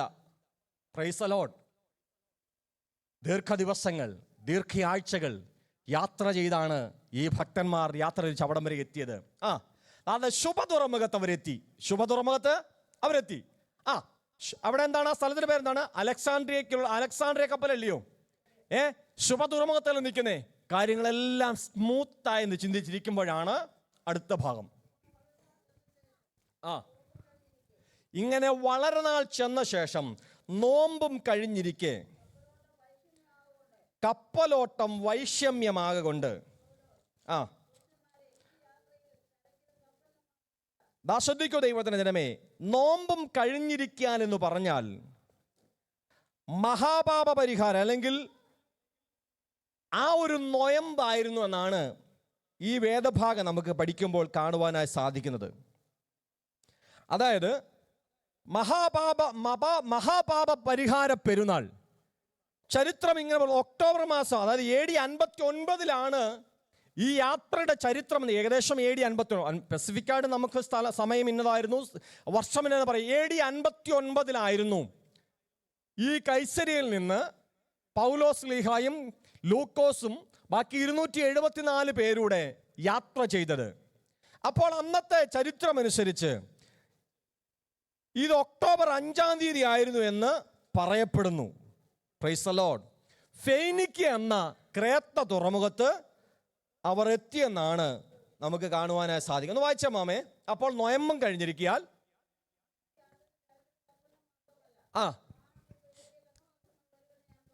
അതാ ശ്രദ്ധിക്കൂ. ഞാൻ പറഞ്ഞ പോലെ പെർസീവ് എന്ന് പറഞ്ഞ ആ വാക്കിനെ ഞാൻ ഒന്നുകൂടി എടുത്തു പറയുക. യാത്ര തിരിച്ചുടനെ ദൈവത്തിന്റെ ആത്മാവിനാൽ ദൈവനിയോഗപ്രകാരം യാത്ര ചെയ്യുന്ന ദൈവഭക്തൻ പറയുക, കപ്പലിനകത്ത്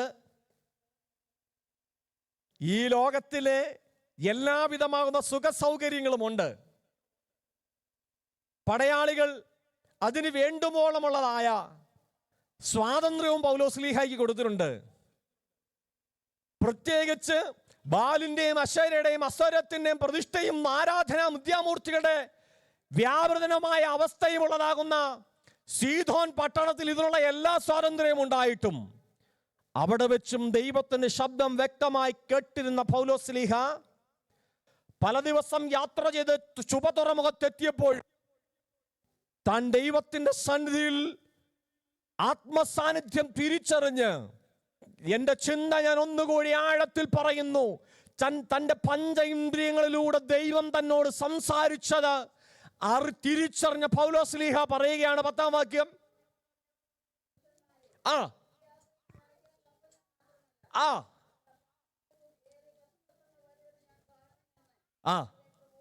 ശ്രദ്ധിക്കൂ, അവരെ പ്രബോധിപ്പിപ്പാൻ ഇടയായി തീർന്നു. ചരക്കിനും കപ്പലിന് മാത്രമല്ല നമ്മുടെ പ്രാണങ്ങൾക്കും ഏറിയ കഷ്ടനഷ്ടങ്ങൾ ഉണ്ടാകുമെന്ന് ഞാൻ കാണുന്നുവെന്ന് അവരെ പ്രബോധിപ്പിപ്പാൻ ഇടയായി തീർന്നു. വായിച്ചാട്ടെ താഴോട്ട്.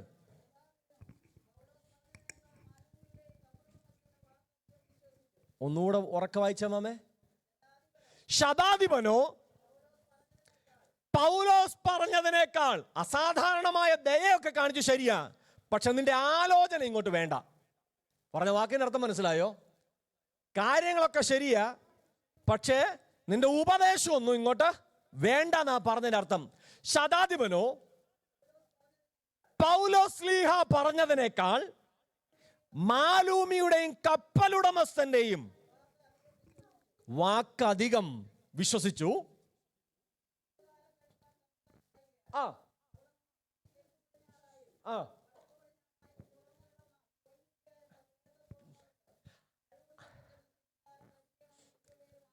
ശ്രദ്ധിക്കൂ, ഫെനിക്ക എന്ന വാക്കിന്റെ അർത്ഥം ഈന്തപ്പനകളുടെ നാട്, ഈന്ത നഗരം എന്നൊക്കെയാണ്.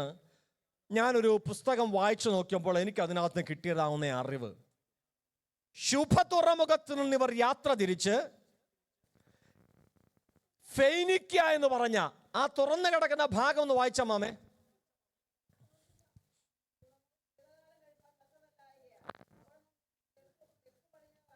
ഇവിടെ ഈ മാപ്പിനകത്ത് തെക്ക് എവിടെയാണെന്ന് അറിയാമോ?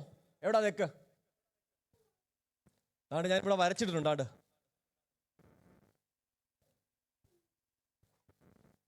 ാണ് വടക്ക്. ഇത് വടക്ക്. അപ്പൊ തെക്കെവിടാ? ഇത് വടക്കാണെങ്കിൽ ഈ ചുമന്ന വട്ടം ഇത് കാണുന്നുണ്ടോ? എന്റെ കയ്യിരിക്കുന്ന ഇത് കാണുന്നുണ്ടോ നിങ്ങൾ? ഇത് വടക്കാണെങ്കിൽ, അതായത് ഈ ഫെനിക്കയുടെ ഇത് വടക്കാണെങ്കിൽ തെക്കപ്പ എവിടാ? ഈ വരയ്ക്ക് താഴെ. അതൊക്കെ ഈ വരയ്ക്ക് താഴെ, ഈ വരയാണ് നമ്മുടെ സെൻട്രൽ പോയിന്റ്. ഇത് വടക്ക്, ഇത് തെക്ക് അല്ലേ? അപ്പൊ കിഴക്ക് എവിടെ വരും? ഇപ്പൊ ശുഭതുറമുഖം നിൽക്കുന്ന സ്ഥലമാണ് കിഴക്ക്. അപ്പൊ മെലീത്ത എവിടാ? ഇവിടോ? പടിഞ്ഞാറ്. Price the Lord. ആരാ പറഞ്ഞു ഇവിടാന്ന്? Price the Lord. അപ്പോൾ ഇതാണ് ഫെനിക്കയുടെ വരാം. Price the Lord. ഇത് വടക്ക്, ഇത് തെക്ക്, ഇത് കിഴക്ക്, ഇത് പടിഞ്ഞാറ്. ഇവരിപ്പോൾ യാത്ര ചെയ്യുന്നത് എവിടുന്ന് എങ്ങോട്ടാ? എവിടെ നിന്ന് അവർ യാത്ര തിരിച്ചത്? നിങ്ങൾക്ക് ദിശയെക്കുറിച്ച് നല്ല ദിക്കില്ല, അതുകൊണ്ടാ. Price the Lord. തെക്ക് കിഴക്കേ ഭാഗത്ത് നിന്ന് ശ്രദ്ധിക്കണം. ഈ മാപ്പിനകത്ത് ഞാൻ ഈ ചെയ്യുന്ന ഈ സെൻസർ ലൈറ്റിന് നിങ്ങളുടെ കൂടെ വരിക. തെക്ക് കിഴക്കേ ഭാഗത്ത് നിന്ന് യാത്ര തിരിച്ച് പടിഞ്ഞാറേക്ക് യാത്ര, പിന്നെയും വടക്കോട്ട് പോയി, പിന്നെ തെക്ക് പടിഞ്ഞാറ് ഭാഗത്തേക്ക് വന്ന് കറങ്ങി തിരിഞ്ഞ്. ഇതാ പറഞ്ഞ് ക്രേത്ത തുറമുഖത്തൊരു ഒരു ഭാഗം വായിച്ചില്ല അവിടെ? അല്ലല്ല, അതിനു മുമ്പ് നിങ്ങളൊരു ഭാഗം വായിച്ചു. ഞാൻ ആ ഭാഗം വിടുകയാ. അവിടെ നിന്ന് നേരെ പിന്നെ പടിഞ്ഞാറോട്ട് വരികയാണ്. വായിച്ച മാമേ ആ ഭാഗം, ആ വാക്യം വായിച്ചേ.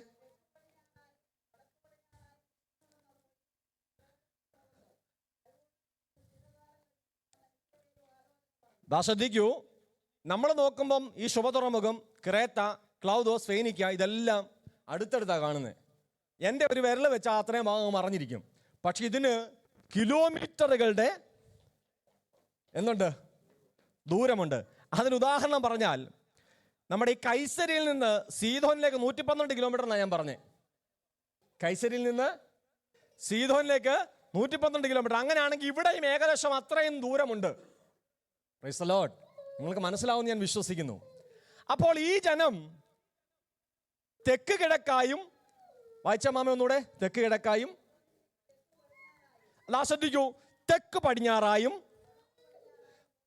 വടക്കു പടിഞ്ഞാറായും തുറന്നു കിടക്കുന്ന ഫെനീക്ക എന്ന ക്രേത്ത തുറമുഖത്തിൽ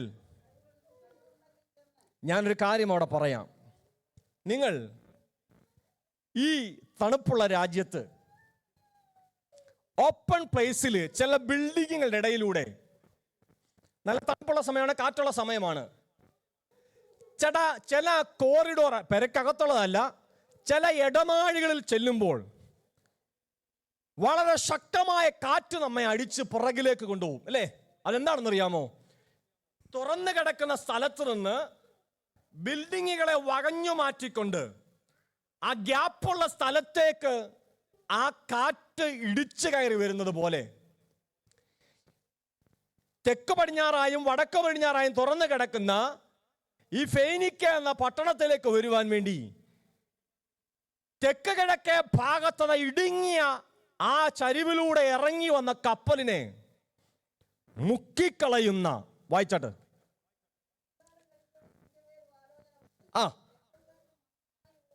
തെക്കൻ കാറ്റ്, അതായത് കാറ്റിനെ, അതിൻ്റെ ഉത്ഭവസ്ഥാനത്തിനെ അല്ലെങ്കിൽ ആ അവസ്ഥയെ മനസ്സിലാക്കി ഒരു ശാപവും അനുഗ്രഹവുമായി മാറും. എബ്രായർ കാറ്റിനെ അതിൻ്റെ ദിശയെ ഗ്രഹിച്ചായിരുന്നു തെക്കൻ കാറ്റ്, വടക്കൻ കാറ്റ്, തെന്നിക്കാറ്റ്, പടിഞ്ഞാറൻ കാറ്റ് എന്നീ പേരുകളിലാണ് എബ്രായർ കാറ്റിനെ വിളിച്ചിരുന്നത്. അപ്പോൾ തെക്കൻ കാറ്റ് എന്ന് വായിച്ച മാമേ, തെക്കൻ കാറ്റെന്ന് നമ്മുടെ നല്ല മലയാളം തെന്നിക്കാറ്റ്. തെന്നിക്കാറ്റ് മന്ദമായി ഊതുകയാൽ കാര്യം സാധിച്ചു എന്ന് ഞങ്ങൾ വിചാരിച്ചു. അവർ അവിടെ നിന്ന് നങ്കൂരം എടുത്തു. എന്താണ് നങ്കൂരം എന്ന് പറയുന്നത്? ഹാങ്കർ, അതായത് ഷിപ്പ് അതായത് നമ്മളെ എവിടെയെങ്കിലും ഉറപ്പിക്കുന്ന, അതായത് നമ്മുടെ നമ്മുടെ ആങ്കർ അതാ ഞാൻ പറഞ്ഞു തരുന്നത്. നമ്മുടെ ഈ കാറല്ല, നമ്മുടെ കാറിനാണേലും കൂട്ടാം, നമ്മൾ ഹാൻഡ് ബ്രേക്ക് ഇടുന്ന പോലെ, ഇപ്പോൾ സ്കൂട്ടറൊക്കെ കൊണ്ടുപോയി സൈഡ് സ്റ്റാൻഡോ സെൻട്രൽ സ്റ്റാൻഡിലോ വെക്കുന്ന പോലെ, ഉറപ്പിച്ചോട് നിർത്തുന്ന പോലെ, കടലിനകത്ത് ഈ ഒക്ടോബർ സമയങ്ങളൊക്കെ അടിക്കുന്നതാവുന്ന കിഴക്കൻ കാറ്റിൻ്റെ ശക്തിയാൽ പിടിച്ചു നിൽക്കാൻ കഴിയാതെ വരുമ്പോൾ ആങ്കർ ചെയ്യുവാൻ ഇടയായിത്തീരും. ആങ്കർ ചെയ്ത അവസ്ഥയിൽ നിന്ന് ഇവർ എന്ത് ചെയ്തു? അവിടെ നിന്ന്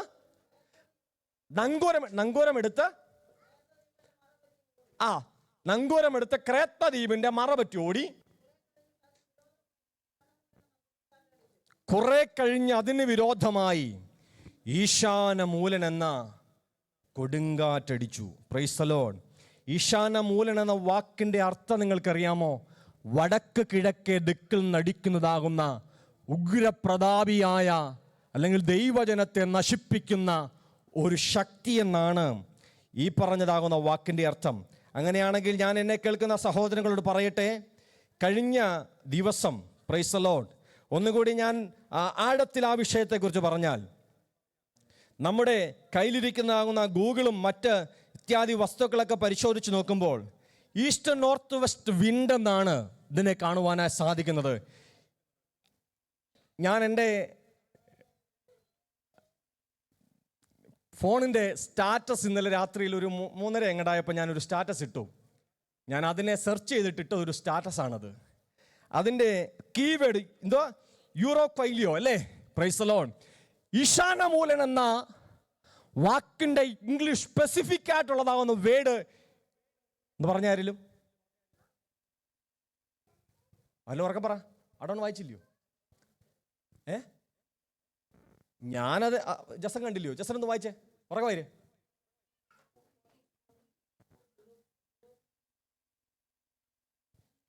ഞാൻ ഇട്ടേക്കുന്ന സ്റ്റാറ്റസ് വായിച്ചാലും മതി. ഫോൺ എടുത്തിട്ട് സ്റ്റാറ്റസ് വായിച്ചാലും ഞാനത് ഇട്ടിട്ടുണ്ട്. യൂറോക്കിലോ. ഞാനതിനെ യൂറോക്വൈലിയോ എന്നാ വായിച്ചേ, യൂറോക്കിലോ അല്ലേ? Price the Lord. എനിവേ, എന്തായാലും ഇതിനെ എന്താണ് ഈശാനമൂലൻ എന്ന വാക്കിൻ്റെ ഇംഗ്ലീഷ് പരിഭാഷയുടെ മൂല അർത്ഥമാണ് ഞാൻ ഈ വായിച്ചു കേൾപ്പാൻ ഇടയായി തീർന്നത്. ആ സ്റ്റാറ്റസ് ആരെങ്കിലും ഒരാളൊന്ന് ഉറക്കെ വായിച്ചേ. വായിക്കേ, ഉറക്കെ വായിര്. സമയം പോകുന്നു. വായിച്ചു. ആ ആ ആ ആ ആ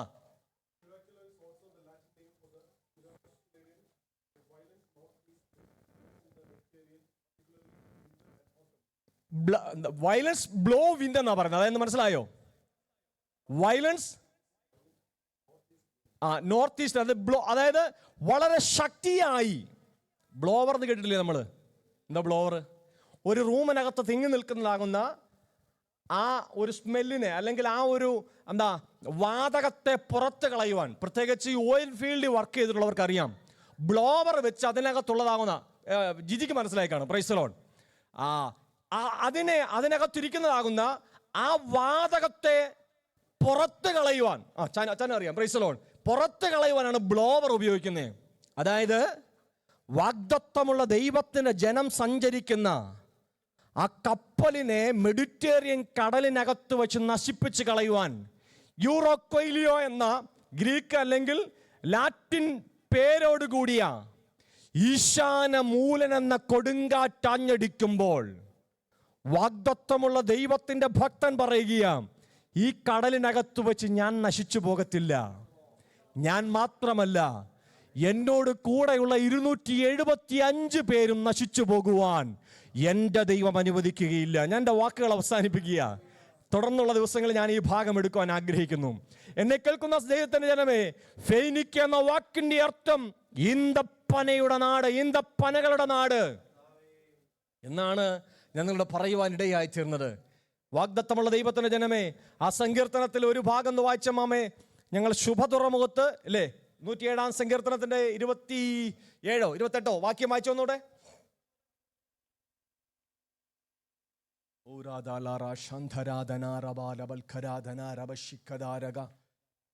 oh Jesus.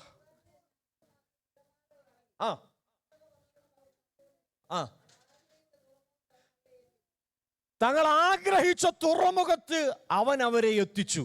Price the Lord. നാം ആഗ്രഹിച്ച തുറമുഖത്താണ് നാം എത്തി നിൽക്കുന്നത്. ഒരൊറ്റ ചോദ്യത്തിലൂടെ ഞാൻ എൻ്റെ വാക്കുകൾ അവിടെ അവസാനിപ്പിക്കുക. ഞാനും നിങ്ങളും ആഗ്രഹിച്ച തുറമുഖത്തിലാണോ ദൈവം നമ്മെ കൊണ്ടെത്തിച്ചത്? യൂറോപ്പിലേക്ക് പൗണ്ട് കണ്ട് കണ്ണാരുടെയും മഞ്ഞളിക്കണ്ട. ഇതിനേക്കാൾ വലിയ ഓഫർ ആയിരുന്നു അന്ന് ഈ കപ്പലിൽ കിടക്കുന്ന 275 ഒരുവനാകുന്ന പൗലോസിന് പിശാച് നൽകിയത്. മാൾട്ട എന്ന മെലീത്ത ദ്വീപിൽ ആ കപ്പലിന്റെ അമരമുടഞ്ഞ് അവർ ചെന്ന് കയറുമ്പോൾ ശ്രേഷ്ഠകരമായൊരു പദവി ആ പട്ടണത്തിൽ ആ ഭക്തന് വെച്ച് നീട്ടിയിട്ടും തന്നെ വിളിച്ചിറക്കിയ ദൈവത്തോടുള്ളതാകുന്ന ആ ദൈവഭക്തന്റെ സമർപ്പണ നിമിത്തം താൻ ലോകത്തിലെ സകലതിനെയും ചപ്പന്നും ചവറന്നു വേണ്ടിയെന്ന് വിശുദ്ധ തിരുവെഴുത്ത് നമ്മെ പഠിപ്പിക്കുന്നുണ്ടെങ്കിൽ എന്നെ കേൾക്കുന്ന ദൈവത്തിന്റെ ജനമേ, നാം പാർക്കുന്നതാകുന്ന ദേശത്തെ കാലാവസ്ഥയോ നന്മകളോ നമ്മളെ ക്രിസ്തുവിന്റെ സ്നേഹത്തിൽ നിന്ന് പിന്മാറ്റുന്നവരായി മാറരുത്. ഈ ലോകത്തിൽ എനിക്കും നിങ്ങൾക്കും ഓഫറുകൾ ഒരുപാട് വന്നിരിക്കാം. പക്ഷേ അതൊന്നും ദൈവിക ദർശനത്തിൽ നിന്ന്, കാൽവറിയുടെ വിരിമാറിൽ മാനവരാശിക്ക് വേണ്ടി തകർക്കപ്പെട്ട കുഞ്ഞാടിന്റെ സ്നേഹത്തിൽ നിന്ന് മാറ്റിക്കളയുന്നതായി തീരുവാനിടയാകരുത്. നമ്മുടെ ജീവിതം കർത്താവിന്റെ ദാനമാ, നമ്മുടെ കുടുംബ കർത്താവിന്റെ ദാനമാ, നമ്മുടെ തലമുറകൾ കർത്താവിന്റെ ദാനമാ, നമ്മുടെ സഭ ദൈവത്തിന്റെ ദാനമാ. ആ ദൈവത്തിന്റെ മുൻപാകെ നമുക്ക് തന്നെ സമയത്തന്നെ സമർപ്പിക്കാം. നമുക്കെല്ലാം കണ്ണുകളെ അടയ്ക്കാം. അവർ ശുഭ തുറമുഖത്തെത്തിയെന്നാണ് ആ വാഴ്ചകൾ പനിടയായി തീർന്നത്. നമ്മുടെ ശുഭ തുറമുഖം എന്ന് പറയുന്നത് നിത്യതയുടെ തുറമുഖമാ. അതിലേക്കുള്ളതാകുന്ന യാത്രയാണ് നമ്മൾ ചെയ്തുകൊണ്ടിരിക്കുന്നത്. പ്രതിസന്ധികൾ വരാം, പ്രതികൂലങ്ങൾ വരാം, ബുദ്ധിമുട്ടുകൾ വരാം, ഭാരങ്ങൾ വരാം. പക്ഷെ അതൊന്നും നമ്മെ വിഴുങ്ങിക്കളയുന്നതായി തീരാതെ എന്നെ നടത്തിയ ദൈവമേ, ഒരു പാട്ടിന്റെ ഈരടികൾ പാടാം. കണ്ണുനീർ താഴ്